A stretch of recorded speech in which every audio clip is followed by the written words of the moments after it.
Assalamualaikum warahmatullahi wabarakatuh.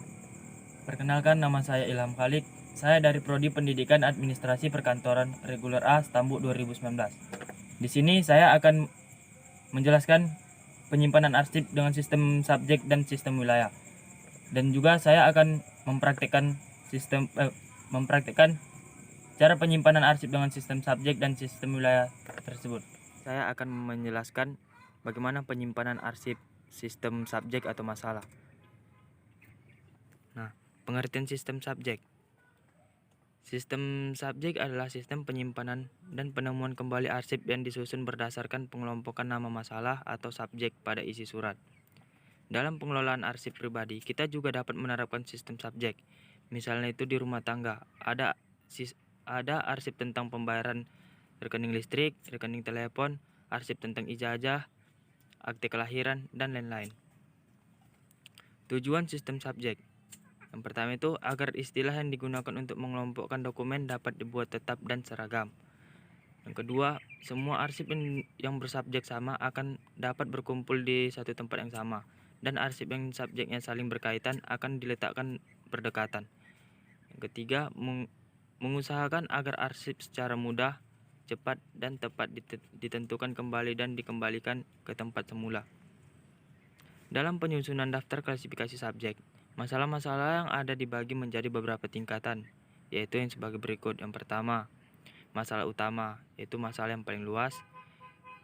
Tingkatan kedua atau submasalah, yaitu masalah yang lebih kecil dari masalah utama. Tingkatan ketiga, sub-masalah, atau masalah yang lebih kecil dari submasalah. Untuk instansi yang ruang lingkupnya luas dapat menggunakan daftar klasifikasi subjek sampai 3 tingkatan atau lebih. Sedangkan instansi yang bidang kerjanya lebih cukup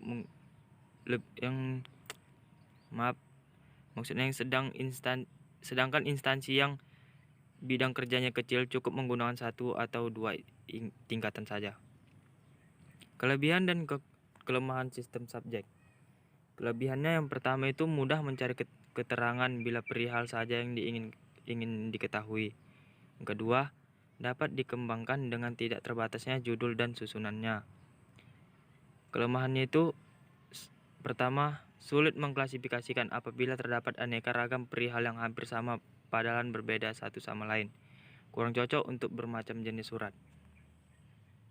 Perlengkapan yang ada pada sistem subjek itu, yang pertama filing kabinet, yang kedua itu ada guide, yang ketiganya itu filing hanging folder, yang keempat kartu indeks, yang kelima petunjuk silang, yang keenam rak sortir. Istilah-istilah sistem subjek. Yang pertama itu ada judul atau caption. Dalam kearsipan, judul disebut juga heading atau caption, titel atau nama. Judul atau caption merupakan pokok soal yang akan digunakan sebagai kode dalam menyusun dan menyimpan arsip.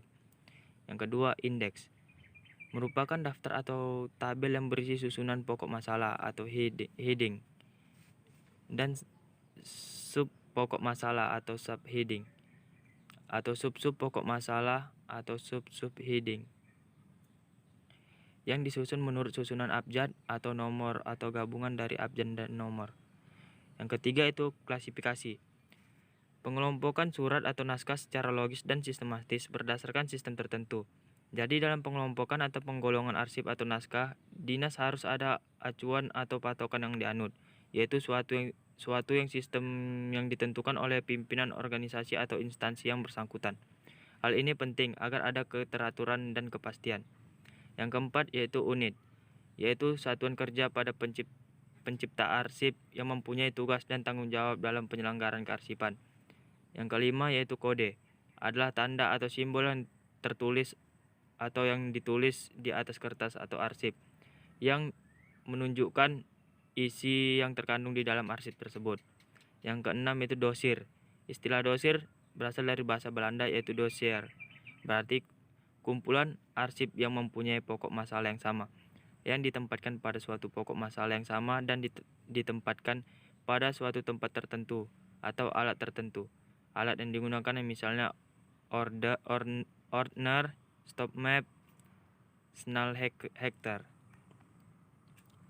Proses penyimpanan arsip. Yang pertama yaitu memeriksa tanda pelepas. Berkas atau surat yang disimpan diperiksa untuk memastikan apakah arsip sudah selesai diproses atau belum, dengan melihat tanda-tanda perintah surat disimpan. Pada bagian pemeriksa petugas sekaligus menentukan subjek surat tersebut. Contoh, Bagas akan menyimpan surat dari Ibu Arliani tentang cuti sakit. Berarti surat tersebut subjeknya ialah cuti sakit. Yang kedua, mengindeks. Mengindeks dalam sistem subjek artinya menentukan permasalahan surat dengan mencocokkan dengan daftar klasifikasi yang sudah dibuat. Yang ketiga itu mengkode.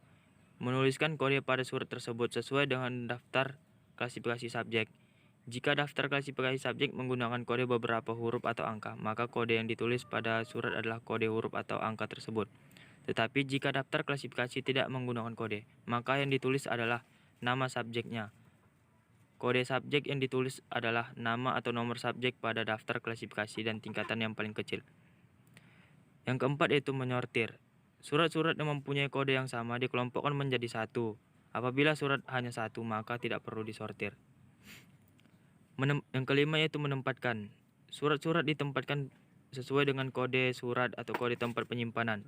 Contoh, surat sakit Ibu Arliani ditempatkan dalam lacik berkode kepegawaian di belakang guide cuti dan di dalam hanging folder cuti sakit. Catatan, sebelum surat ditempatkan secara permanen pada tempat penyimpanan, jangan lupa untuk membuat kartu indeks terlebih dahulu. Selanjutnya itu proses penemuan kembalinya. Langkah-langkah menemukan arsip dalam sistem subjek. Yang pertama itu menentukan subjek surat yang dicari. Yang kedua menentukan indeks. Yang ketiga menentukan kode surat. Yang keempat mencari arsip pada tempat penyimpanan. Yang kelima mengambil arsip pada tempat penyimpanan. Yang keenam mengambil arsip jika benar diperlukan. Dan yang terakhir memberikan arsip pada peminjam. Nah, di sini saya akan mempraktikkan cara mengarsip dengan sistem subjek. Dan di sini saya menggunakan surat keluar dari PT Alam Sejahtera. 5 surat keluar dari PT Alam Sejahtera. Berikut langkah-langkahnya. Nah, langkah pertamanya ialah membuat daftar klasifikasi kearsipan.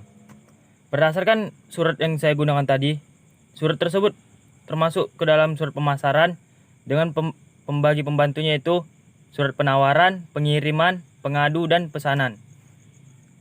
Setelah membuat daftar klasifikasi kearsipan, selanjutnya membuat buku agenda surat keluar. Yang saya gunakan tadi hanyalah surat keluar, jadi hanya dibuat buku agenda surat keluar saja yang berisikan nomor surat, tanggal surat dikirim kepada, perihal, lampiran, keterangan, dan kode kode arsip. Selanjutnya itu meletakkan surat tersebut sesuai dengan guide yang sudah dibuat sesuai dengan pembagi pembantu tadi, yaitu penawaran, pengiriman, pengaduan, dan pesanan. Berikut ini saya sudah mengarsip surat yang tadi, yaitu ini dia surat penawaran. Ini surat penawaran, surat pengiriman barang, dan sebagainya. Baiklah, sistem penyimpanan arsip dengan sistem wilayah. Penyimpanan arsip sistem wilayah ini adalah penemuan kembali arsip yang disusunkan berdasarkan pengelompokan menurut nama tempat. Nama tempat bisa berupa nama kota, nama provinsi, kabupaten, desa, ataupun wilayah khusus lainnya. Pada penyimpanan sistem wilayah, pembagian wilayah merupakan dasar penetapan kode yang akan menjadi dasar penyimpanan arsip. Untuk surat-surat masuk, maka nama wilayah dari asal surat tersebut menjadi dasar pengelompokan surat. Sedangkan untuk surat keluar, maka nama wilayah tujuan surat tersebut yang digunakan. Daftar klasifikasi wilayah. Untuk membuat daftar klasifikasi wilayah, pengetahuan tentang nama wilayah di suatu kota, provinsi, kabupaten, bahkan negara sangat diperlukan. Daftar klasifikasi wilayah memuat pengelompokan wilayah menjadi wilayah utama, subwilayah, dan sub-subwilayah. Wilayah-wilayah disusun berurutan sesuai dengan urutan abjad. Dasar klasifikasi wilayah sebagai berikut. Yang pertama, nama negara, yaitu daftar klasifikasi wilayah yang dibuat berdasarkan pengelompokan wilayah berdasarkan nama negara. Yang kedua, menurut pembagian wilayah administrasi negara, yakni daftar klasifikasi berdasarkan pengelompokan nama wilayah administrasi suatu negara. Yang ketiga, menurut wilayah administrasi khusus, yaitu daftar klasifikasi yang dibuat berdasarkan pengelompokan wilayah administrasi yang khusus untuk kepentingan suatu badan atau instansi tertentu. Selanjutnya itu jenis peralatan dan perlengkapan dalam sistem wilayah. Yang pertama, filing kabinet. Jumlah filing kabinet yang digunakan untuk menyimpan suatu wilayah untuk menyimpan arsip dengan sistem wilayah dapat disesuaikan dengan daftar klasifikasi wilayah. Yang kedua, guide. Jumlah guide yang dibutuhkan sebanyak jumlah sub masalah yang ada daftar klasifikasi wilayah. Jika ada 50 sub wilayah, berarti dibutuhkan 50 guide. Yang ketiga, hanging folder. Jumlah hanging folder yang dibutuhkan juga disesuaikan dengan jumlah sub-sub wilayah yang ada pada daftar klasifikasi wilayah. Jika ada 250 sub-sub wilayah, berarti dibutuhkan sebanyak 250 hanging folder. Yang keempat, kardex. Satu laci kardex biasanya untuk menyimpan kartu indeks yang berkode, sama sesuai dengan jumlah huruf Latin, yaitu A sampai Z. Berarti diperlukan 26 laci. Jika kardex terdiri dari 8 laci, maka dibutuhkan 4 kardex. Yang kelima, kartu indeks.